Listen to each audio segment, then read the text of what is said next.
అగో అత్తుందటనుల్లా గా మధ్య సోషల్ మీడియాల డూమ్స్డే చేప గురించి వార్తలు మస్తు వైరల్ అయిన ముచ్చట ఎరుకున్నదేనా. డూమ్స్డే చేప కనబడ్డది. ఇక దునియా మొత్తం ఎక్కడికక్కడ అంతమైతదని ఎవలకు దోచినట్టాల్లో ఇట్టం వచ్చిన వార్తలన్నీ రాసిండ్రు.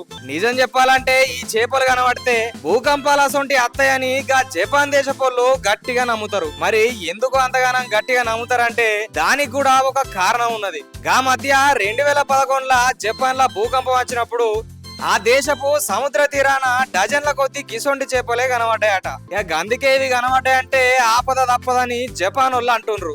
ఇక ముచ్చటేందంటే 2-3 రోజుల కింద మన దేశంలోని తమిళనాడు రాష్ట్రంలో చేపలు పట్టడానికి పోయిన జాలర్లకు చేప దొరికిందట. ఇక గందుకు సంబంధించిన వీడియోలు అయితే సోషల్ మీడియాలో మస్తు వైరల్ అవుతున్నాయి.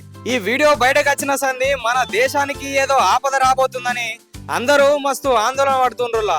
ఇక వచ్చేది ఉంటే రాకమన్నది పోడు రాసి పెట్టుంటే పోడు తప్పది గాని అనవసరంగా కసొంటి భయాలు పెట్టుకొని ఆగమాగం కాకుండ్రులా.